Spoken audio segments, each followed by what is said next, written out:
My name is Dr. Joel Finkelstein. I'm a fellow at the Miller Center for Community Protection and Resilience at Rutgers University. Can you guys hear me? Okay, great. Yeah, great. So I'd like to introduce a very special guest who is going to be speaking today to kind of introduce this talk. His name is John Farmer. John Farmer is the former Attorney General here in the state of New Jersey. He is the former chief counsel to the 9/11 Commission and the director for the Miller Center for Community Protection and Resilience at Rutgers University.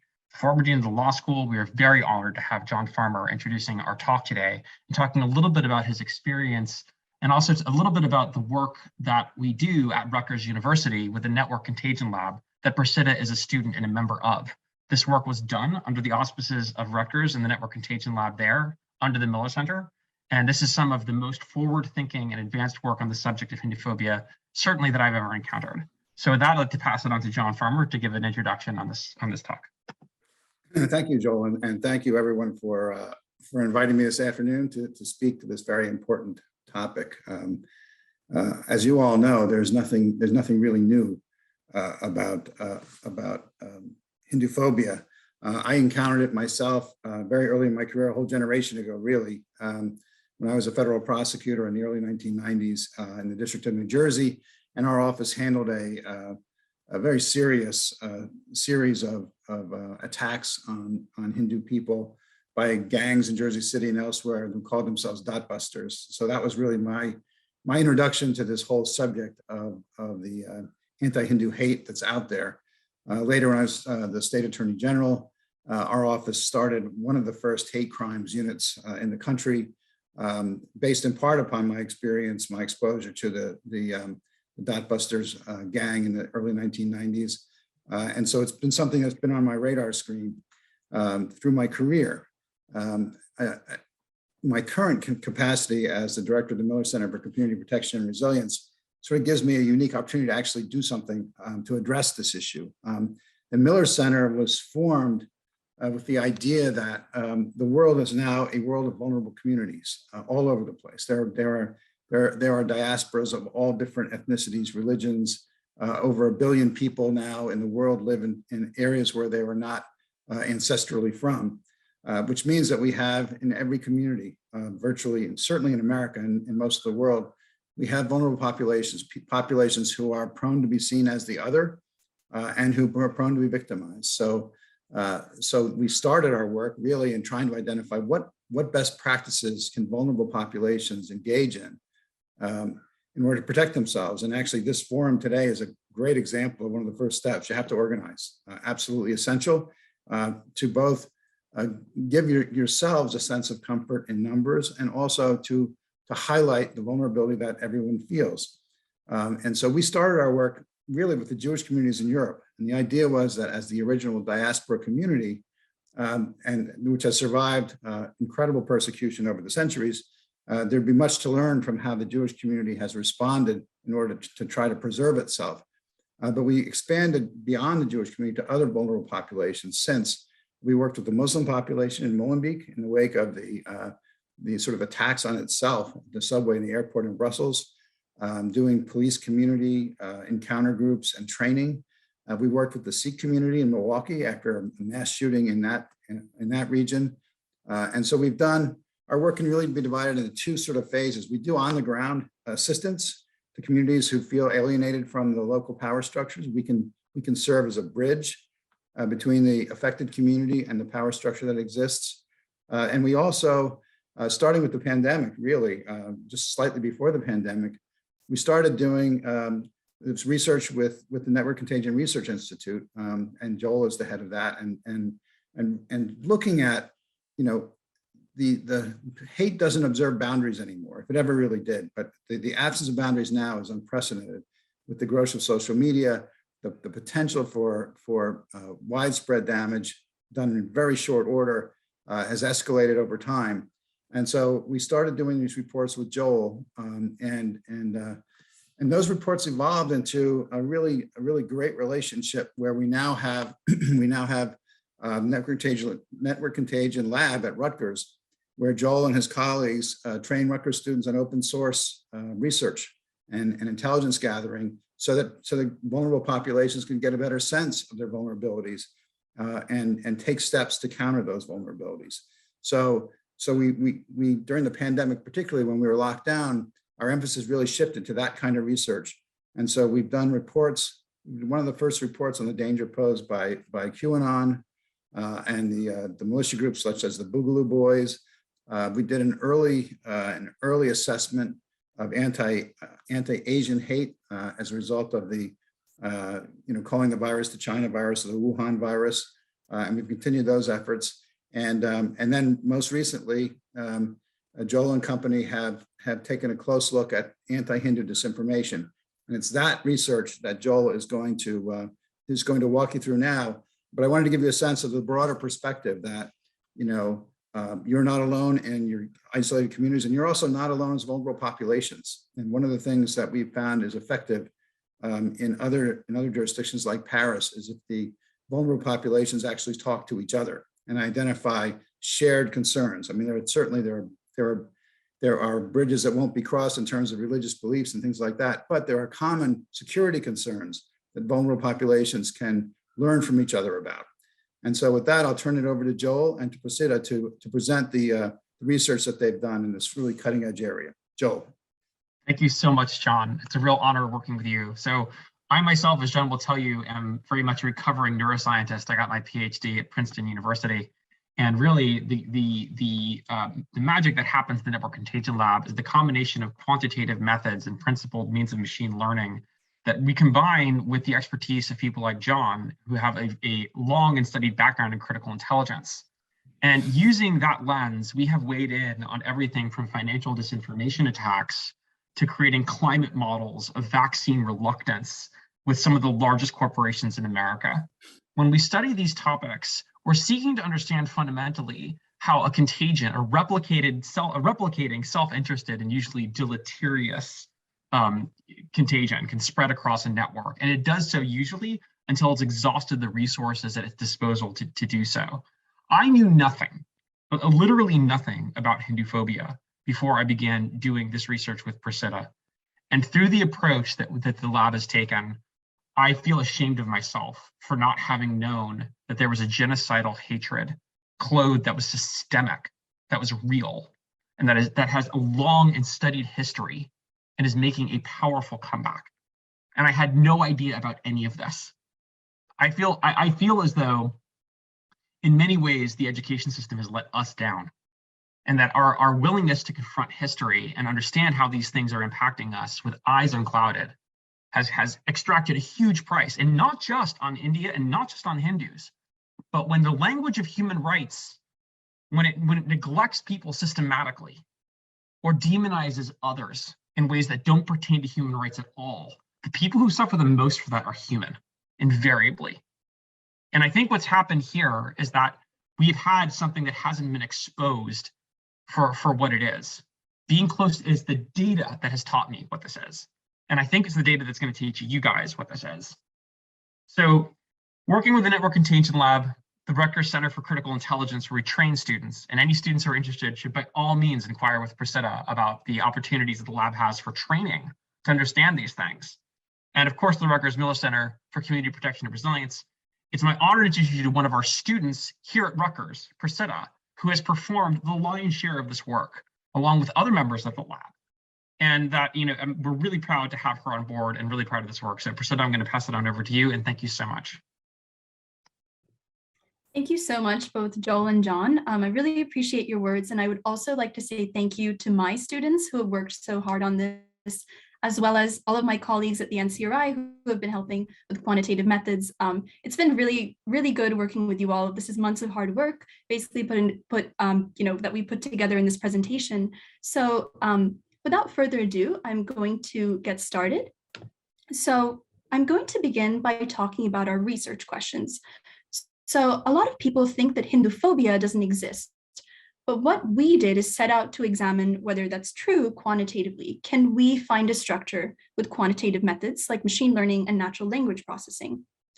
And if it does exist historically, what about today? do we see evidence of the same structure that has modern manifestations? And then, given the rise of ethnic hatred on social media in general, what has happened with Hinduphobia in that sphere? So we're actually going to begin with literature during colonialism. This is actually a chapter from Verdict on India by Beverly Nichols, where he compares Brahmins to Nazis. So he says, firstly, it is fascist in principle. Here he's actually referring to the Indian National Congress. The Nazi insistence on the superiority of one race and the necessity of keeping its blood pure is matched by the Brahmins' unrelenting claim to dominance and the necessity of maintaining the laws of caste. Just as every Nazi is a Superman, so every Brahmin is Budeva, which means God on earth. And Congress is, of course, a predominantly Brahmin organization. So this is from a chapter called Hail Hindus, where Nichols refers to Congress as a fascist organization and Gandhi as a dictator. This is just one example. Then we move on to another book called Mother India by Catherine Mayo, which is actually a bestseller in the US, UK, and in India. And in fact, references to India and the Hindus within the US were frequently referred back to this book as this kind of, like central idea of anything Hindu in India was always talking about this book, Mother India, and it was a huge success. So here's a quote from this book.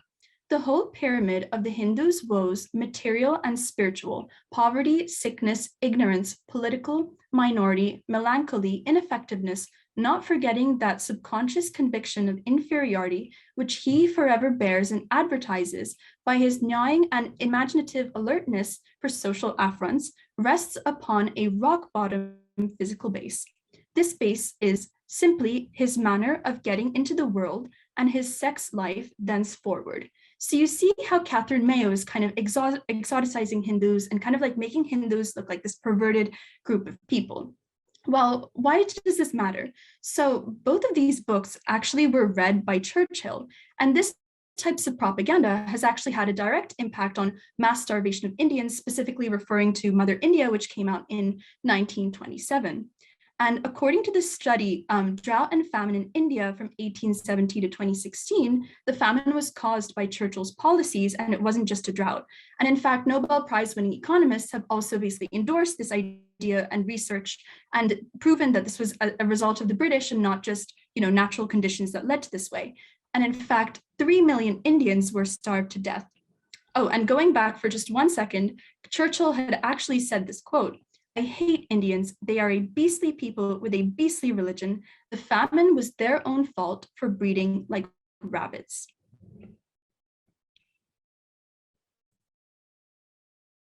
So then what we did is we actually began to scrape colonial era books. So we scraped A Verdict on India by Beverly Nichols. Churchill actually recommended this book to his wife and said that it shows Hindus in their true character. Then we also scraped History of British India by James Mill, and according to historian Thomas Hartman, the history of British India was the single most important source of British Hinduphobia. Then, of course, came Mother India, which was one of the only references of India and Hindus in America, and also a bestseller. And then we also have Land of the Lingam, which wasn't actually that influential, but seen as somewhat representative of the average book on India written at the time from a British colonial perspective. So after we scraped all these books, we basically grabbed all of the text from these books and developed something called a topic network. So a topic network basically uses an algorithm known as Word2Vec to score the words for the contextual similarity and then map those words in a network with one another in proximity to their shared context. We then use clustering algorithms to group like terms, and the size of a term indicates its volume. So one of the first clusters we see here is that Hindus and Hindu majority is basically shown as Nazi, nationalist, and fascist. And these terms are mostly from the excerpt from Verdict on India that we saw from Beverly Nichols. We have obviously open source intelligence to back that up. And then we have another cluster about Hindus practicing sati, suicide, and it's like this backwards practice and showing Hindus as this type of supernatural evil and irredeemable group of people who, engage in all of this.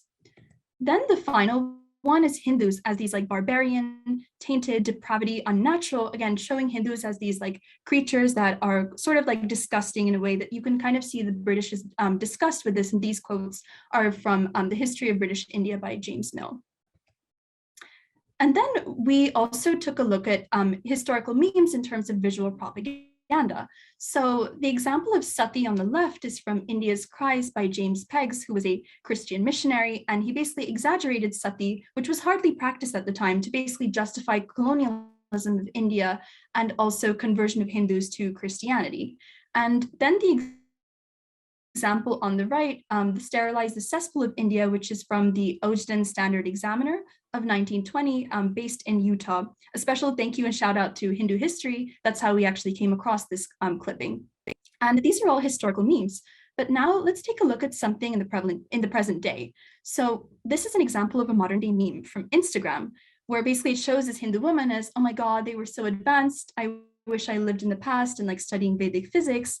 But haha, just kidding, the past was actually where we practiced sati. And this is actually an Instagram post from a prominent Islamist account that is posted about Hindus practicing sati. So it kind of goes to show how these historical tropes have basically transcended through time. And even though obviously sati wasn't really practiced and was used as a British colonial propaganda tool, that it's still something, the way that Hindus are represented today, these tropes are still there. And unfortunately, this isn't the only example. So here's another meme that we found also from another Islamist account, where it shows like the 17-year-old Islamophobic Pajit. And Pajit is basically like this term to describe this dirty, disgusting Hindu. And a qualitative analysis and examination of memes, Pajit almost always refers to the Hindus as opposed to Indians as a whole. And these same themes of Hindus being like dirty, disgusting, backwards, and Islamophobic, they're basically circulated nowadays in the form of memes. So then the question becomes, is this growing on social media today? And the answer is yes, it absolutely is. We see that the term Pajit is basically growing on social media and its usage on Twitter. Like in 2019, it was hardly any mentions, but now in 2021, 2022, it's getting mentioned a lot more frequently. And in fact, it does spike up with several prominent events that have taken place. So for example, with Neeraj Chopra winning the Olympic medal, immediately all of the tweets were about, how did he win the medal? He's just a Pajit. Then there were more tweets when the US withdrew from Afghanistan. There were self-identified Pakistani trolls tweeting about how Afghans are collaborating with the Pajits. Then there were tweets when Parag Agarwal, when he was appointed as Twitter CEO, like, oh, look, another Pajit, basically. And what we found is that this isn't limited to the ideological spectrum. Both Islamists and white supremacists use these tropes. So this on the left is an Islamist example. You learned driving to flex. I learned so that I can run over Pajits. We are not the same, bro. And the next one is a white supremacist example. And there's actually a lot to unpack here. So Pepe the Frog, which started off as an innocent meme, is now adopted by the far right. And it's basically become an indicator of ethnic supremacy. And in the back, we see flags of Kekistan, which is this openly genocidal flag, an idea of a supreme white nation, an emblem of white supremacy and the alt-right.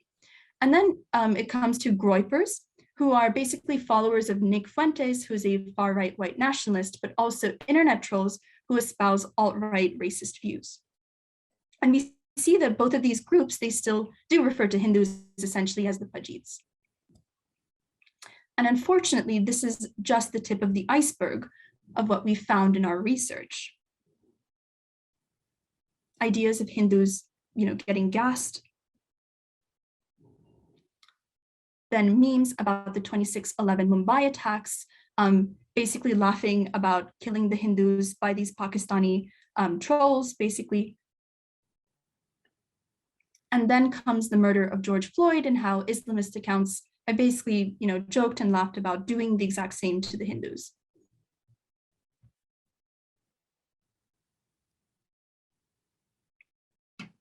So what we then did is, based on all of this open source intelligence collection, we defined a taxonomy of anti-Hindu characterizations by defining a certain type of disinformation category and how it applies historically in British colonialism, white supremacy, Islamist extremism, and left-wing extremism. And so the example that we have for dehumanization which happened in 1971 with the Bangladesh Liberation War, Yahya Khan in his speeches would frequently refer to Hindus as aliens, heretics, miscreants, and destroyers of Pakistani society within, and basically collaborators of the Indian state. And this was used as basically justification for the Bangladeshi Hindu genocide that took place. Then it comes to supernatural evil, which we've talked about sati before, ideas within British colonialism that are still prevalent today on Instagram in these form of memes. And once again, we have memes about sati that appear online today. And then dominance displacement, qualitative analysis shows that this is referring to Hindus, even though of course they've said Indians in this case, but the idea of Hindus like coming over, bringing their culture, religion, and taking over, and also taking over jobs. Those are the kind of ideas spread by white supremacists. And then comes the idea of Hindus being primitive, barbaric, and filthy. So this is an example from an Islamist account.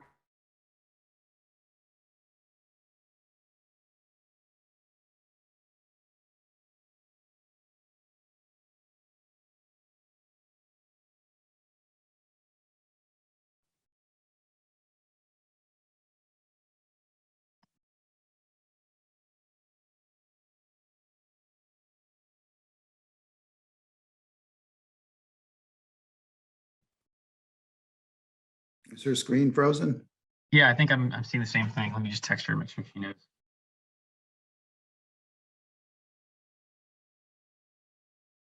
Okay. Fortunately, I can't control the slides, so you see there she is. She's back. Great. Sorry, we lost you, Prasiddha. You were on the Pajit, sort of dirty Hindu dimension. Can you see my screen again? We can see that you're sharing, yes. Okay, great. Sorry, so did you hear my point about the bloodlust and genocidal? No. Okay, We got so yes. Okay, so then the next category was bloodlust and genocidal. And basically the left-wing extremists basically spread these theories about how it was the Brahmins who inspired the Nazis. And those are again spread in the form of memes, like this one shown below. So then we move on to actually more fringe communities. So what we've shown so far is from mainstream social media spaces like Twitter and Instagram and Reddit. But now we get to more fringe communities like 4chan, which is basically this message board with fringe and extremist subcultural elements and the most influential community that we at the NCRI have measured for the spread of new memes. Then Gab is this extreme right-wing white supremacist community which hosted Robert Bowers, who famously posted his genocidal message before massacring 14 Jewish people in a synagogue in Pittsburgh. And then Telegram is this private messaging board where extremist and violent elements often conspire for more secure messaging. And these communities are highly influential. They're basically leading indicators of new extremist trends and activity in them predicts hate crimes and ethnic violence. They're essentially like this cultural vanguard communities and serve the spear tip propaganda wing of distributed extremist movements in America and abroad. So then we did a time series analysis of the term Pajit and whether it's spiking on these two platforms, 4chan and Gab. And what we see is that there's a huge increase in the term Pajit on 4chan and Gab. And we collected, several messages that were being posted.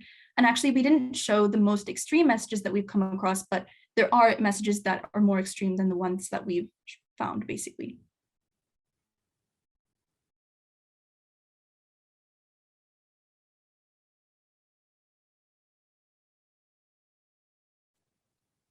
So moving on, let's take a look at some OSINT from Twitter. India is a genocidal Hindutva state. It is not at all like a Bollywood movie. Have Pakistanis really achieved freedom from the Hindus while they practice Hindutva culture? Hindu people are beating and hurting Muslims in Delhi. Search the news about it. All of these sound like Pakistani accounts, right? Yeah, it's probably Pakistani trolls tweeting this.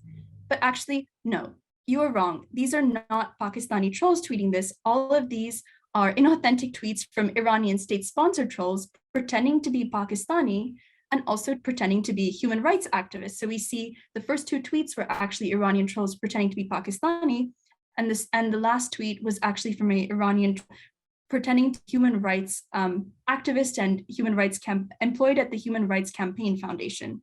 So in addition to these extremist groups, we find coordinated and inauthentic activity by state actors and state-sponsored troll accounts, which use anti-Hindu disinformation. So we see that Iranian trolls are actually tweeting about Hindus in the context of Hindutva, Indian Muslims in danger, Delhi genocide, extremists, Islamophobes, white nationalism, and all of these tropes are coming up when talking about the Hindus. And so we see here that Hinduphobia, it's not, ethnic hatred of Hinduphobia is basically used for geopolitical purposes. And we also see that the Iranians are seeking to instigate tensions between India and Pakistan. But now we actually look at real self-identified Pakistani troll accounts, and we identified 2 hashtags that demonstrated inauthentic and bot-like activity with surges in tweets at specific hours. And what is this about? This was actually during the Citizenship Amendment Bill in India, which passed, and immediately protests started. And we see how Pakistani states, not state-sponsored trolls, because we don't know that, but self-identified Pakistani trolls are tweeting about this, calling India to India, basically the end of India, this destruction and balkanization of India. And the same is the case for another hashtag, Nazi India Rejected, which compares India to Nazi Germany for passing the bill and also deflecting criticism of Pakistan's treatment of minorities, as obviously that bill gave pathway to citizenship. So then we wanted to take a look at what were the trolls exactly saying? And the popular question is, isn't this just about Hindutva? Isn't it criticism of the Indian government? How exactly is this Hinduphobic? Well, that's what we're going to take a look at. And what we've found is that adversarial actors are using Hindutva as a ways of disguising anti-Hindu hate. And we're showing this using quantitative methods. So we did a topic network of Hindutva from these 2 hashtags. And we see that Hindutva is always related to fascism, racist, ethnic cleansing, Nazism, and extremism. But now we applied a concept called vector subtractions from this data. So what does that mean? Let's say we have king, and we wanted to subtract the word crown from the king. What exactly does that leave us with? That leaves us with man. So in the exact same way, we took the word Hindutva, and then we subtracted Hindu, and let's see what we get. We have Hindutva minus Hindu, that gives us this. All of the words about Nazism, ethnic cleansing, fascism, extremism, racist, all of that immediately disappears. And what we're left with is actually tweets about the Pakistani army. In fact, that's the PR wing of the Pakistani armed forces. And all of the hateful terms that I described before, all of that immediately disappear. So this is not an attack on nationalism. This is about Hinduism. So for our conclusion and recommendations, what we found is that we do see a historical and systemic structure. And in fact, from our colonial findings, we've shown how Hindus are shown as extremist, genocidal, dehumanized, and exoticized, and shown as irredeemable by prominent historical authors. The manifestations in the current day, both white supremacist and Islamist communities adopt these exact same tropes. And yes, this is absolutely on the rise in the modern cyber social space by state actors, fringe communities, and mainstream social media and discourse around Hindus and India. Thank you for listening. Are there any questions for us?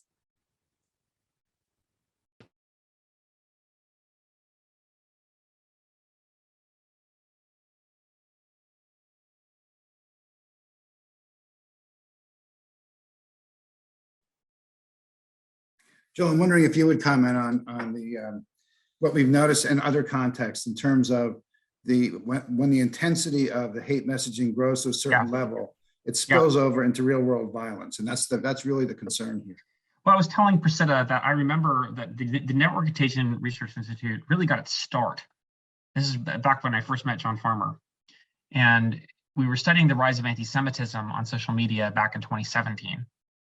And I was at the time a grad student studying neuroscience, and I saw shocking rises in terms, exactly like Prasiddha is showing you, for anti-Semitism on exactly the same communities. And I didn't really know what to do, because we saw that it was mirroring real world events, just like Prasiddha is finding. And so as a graduate student, I made a random call to report at the Washington Post. And I said, listen, I don't know much about this stuff. I'm a neuroscientist, but this looks bad. And it looks like it's reflecting real world events, and it looks like it's growing. And the reporter said, you know what, that does look bad.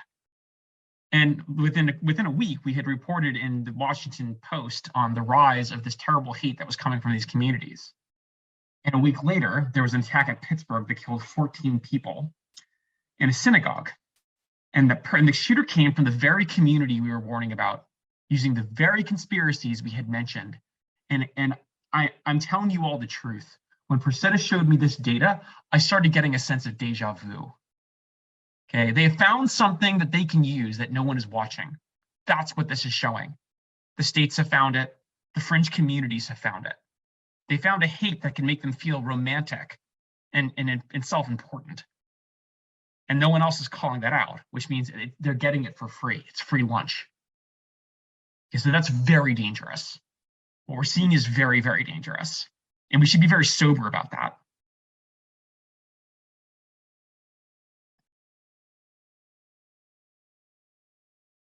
We have some questions. So I think we have Miri had us a question, so we should probably let her speak. I don't know how to allow people to speak.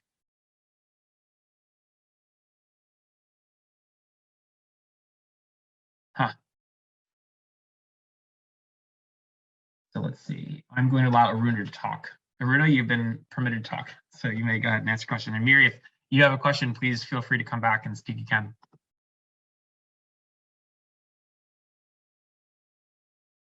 Aruna, are you there? You have to unmute yourself.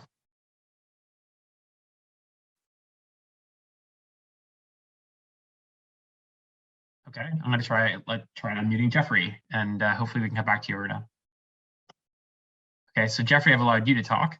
So try unmuting yourself and see if this works. Okay, can you hear me now?